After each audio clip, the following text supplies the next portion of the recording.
Hi everybody, I'm Arnold Zegarelli of the Azazu Hair Salon, downtown Pittsburgh. I think you'll like my topic today. It's called Hitting Your Target. And I have a little story that I like to tell that will make this even more clear.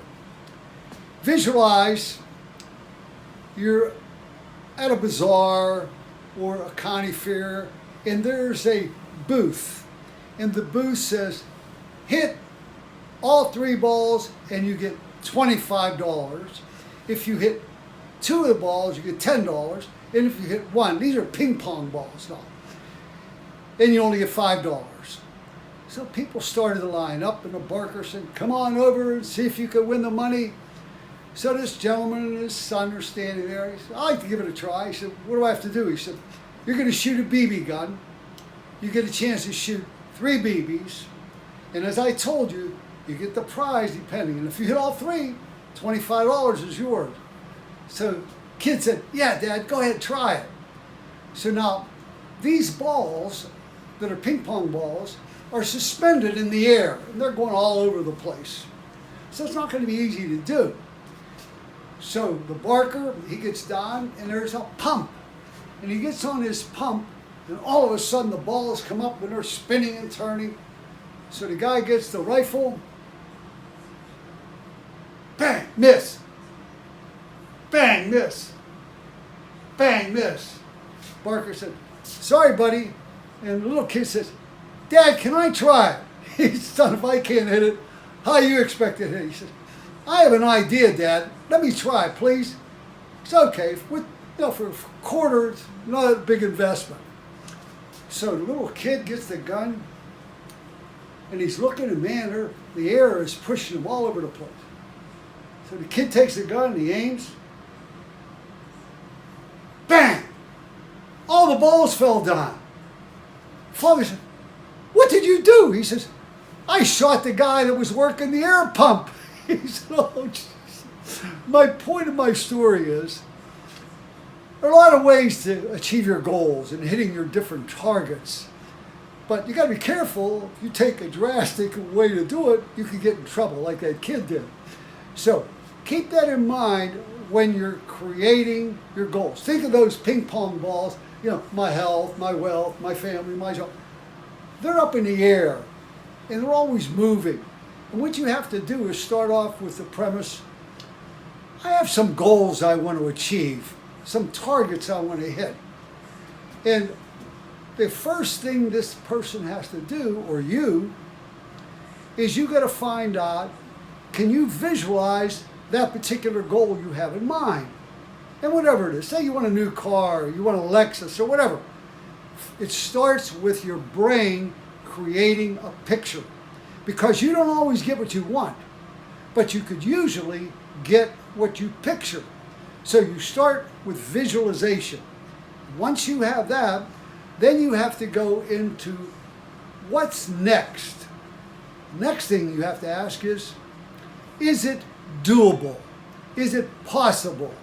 What do I have to do to make it come true? And I have another story I'd like to share with you that I think makes a good point also. There was a Protestant, he was, I guess you would call him an authority in religion.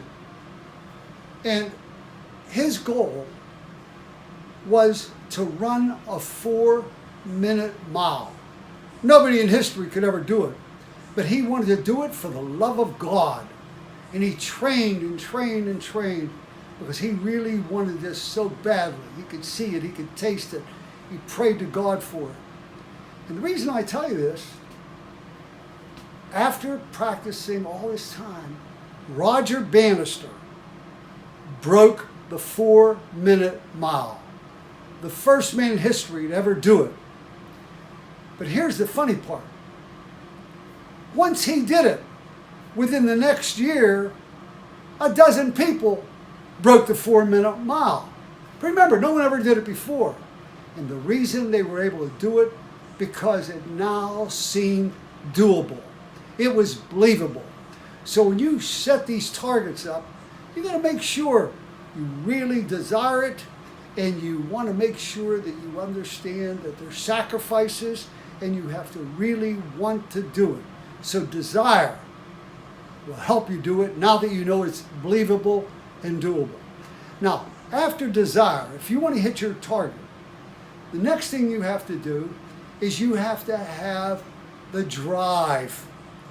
Do all the things that are necessary. You know, keep a list every day of how your goals are coming, how close you are, how far you are. See what mistakes you made, what you could correct. So I call these the 3 Ds. Desire, drive, that's the effort. Discipline, that's where most people go down. They don't keep the discipline, and it takes discipline. Discipline is doing what you should do, even though you don't feel like doing it, but you do it anyhow. That's discipline. Now, once you've started to learn this technique, and I promise you it will work with any of your dreams if you follow the 3 Ds and it is believable and doable. And you got to aim at that target and be consistent. And if someone's holding you back or giving you negativity or planning that you can't do that, you could do anything you want to do if you want to do it badly enough, and I believe in you. So I'm Arnold Zegarelli of the Azazu Hair Salon. Lisa's doing the photography. Thank you so much for your attention. Remember the stories.